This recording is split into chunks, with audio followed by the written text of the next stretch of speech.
Okay, welcome everyone to another video lecture series for mathematics. Today's discussion will be on properties of functions, composite of functions, and the different types of functions. Okay, so this is actually a continuation of the previous video lectures on the introduction of functions. So let's start with the properties of functions. Now, suppose f and g are functions and you have a mapping from R to R. Then, given these conditions, then the following should hold.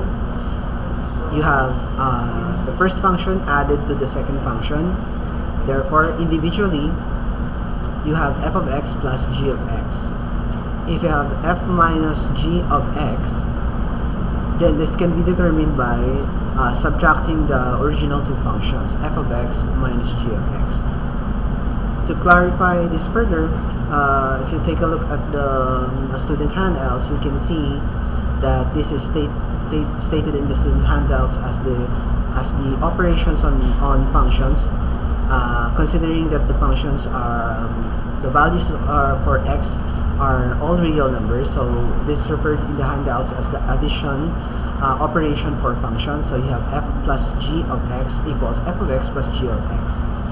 Now, the subtraction operation for function, you have f minus g of x equal to f of x minus g of x. As for the multiplication of functions, we have stated here as f times g of x is equal to f of x times g of x. Now, the division of functions, you have f divided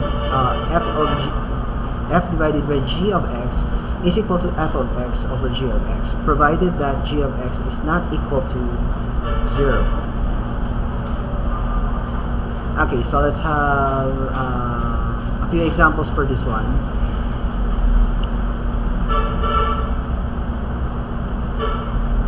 Okay, so perform the indicated operation given the following functions: f of x equals x plus 1, g of x is equal to square root of x, h of x is equal to 2x minus 1.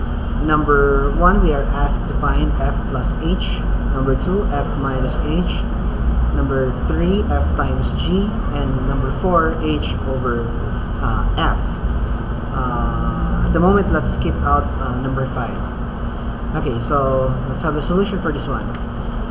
Okay, so given f of x equals x plus 1 and h of x equals 2x minus 1, so therefore f plus h is simply the addition of the two original functions. So you have x plus 1 plus this portion of x plus 1 represents your f of x, plus this portion 2x minus 1 represents your h of x.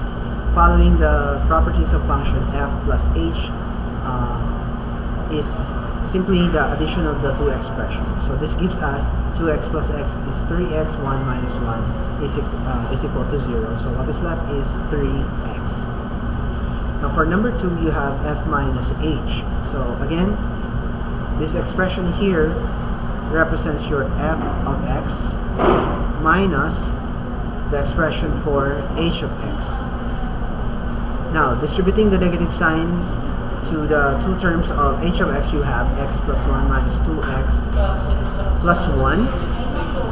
X minus 2x gives you negative x, 1 plus 1 gives you 2. So negative x plus 2 represents our f minus h. As for number 3, f times g, this gives us x plus 1 times square root of x. So simply, we need to distribute only square root of x towards x and 1. So obviously, square root of x times 1 is square root of x. While square root of x times x gives us square root of x cubed. This happens to be since x is raised to 1 and square root of x is x raised to 1/2. So by laws of exponents, we have x raised to 1 plus 1/2. 1 plus 1/2 is 3 halves. 3 halves converted to in radical form, that gives us x raised to 3 square root of x raised to 3. Okay, so number 4, we have h divided by f. So simply this becomes 2x minus 1 over x plus 1. Okay, so again, by the condition of for the division of the function, the domain of the function should be all real numbers, but not including x equals -1, since that would result into an undefined function. While the range of the function is obviously, it's possible for us to have x equals a negative number, 0, a negative number except -1. So therefore, the resulting range of the function includes all real numbers. Okay, so next in our discussion will be the composite function, or the composition of function. Now this is the definition that suppose we let A, B, and C be sets, and F and G be functions wherein F is the mapping between A and B, and G is the mapping between B and C. Now the domain of F is a subset of A, the range of F is a subset of B. That means that the elements from the domain of A is from the domain of F is within A, while the range of F is within B. The domain of G is a subset of B, so we could also find the values for the domain of B in the domain of G in B, while the range of F is a subset of the domain of G, and finally the range G is a subset of C. Then the composition of function G and F is denoted by this symbol. We read this as G of F of X. So the resulting composition of function refers to this form, G of F of X, as though we are substituting the whole value of F of X inside G of X. Taking note of that, let's try to answer the number 5, G of X, in our given example. So if we are asked to find G of X, and what is meant by the composite function G of X is that you are going to substitute the value F of X inside G of X. Okay, so doing that, we have this result. Perhaps I could do this step by step. Okay, so since you are going to substitute F of X inside G of X, that means we are going to replace the original form of G of X, which is equal to square root of X, by F of X. Since G of X is equal to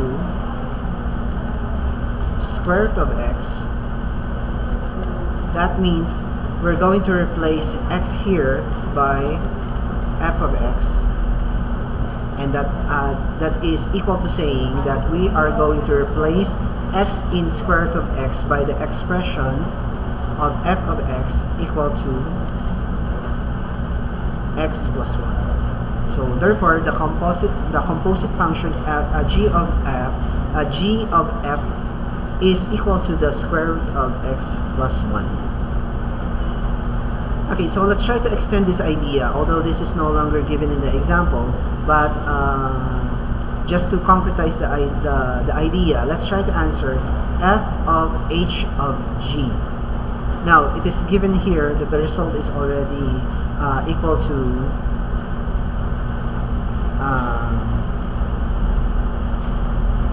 perhaps we could do this again, just like before. Let's have this step by step. Okay, so let's have the expression first for F of X. Now, since what is meant by G of F is that you're going to substitute the whole expression for F of X inside G of X, so that means if you have this expression, what is meant by this expression is that we are going to substitute the whole of F of G inside F of X.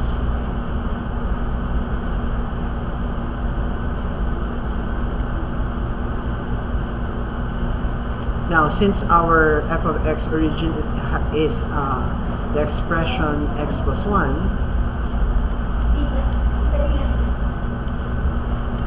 so again doing the substitution of f of g inside f of x means that we're going to replace the value for x for an expression that representing h of g.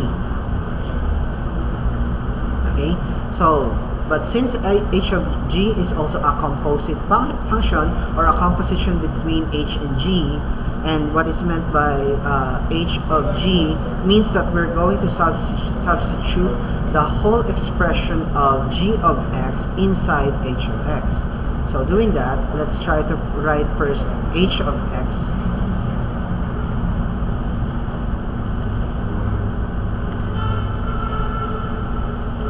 And that means we're going to substitute the whole of 2x minus 1, replacing the position for x in the original formulation of f of x. Now again, since this is a composition of function between h and g, we're going to substitute the whole expression of g of x inside h of x. So since this is our 2x minus 1 is our h of x, we're going to replace x here with g of x.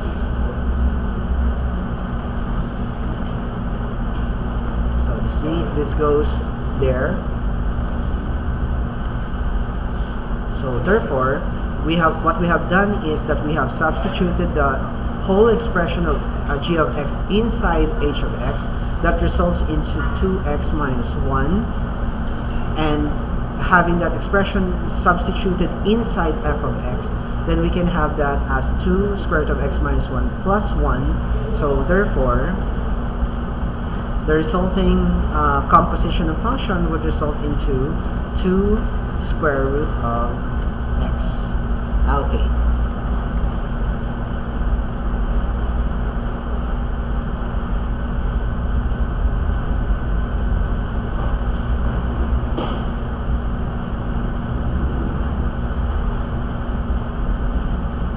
Okay, so let's now proceed to the different forms of functions that we will be eventually encountering as we progress in our discussion.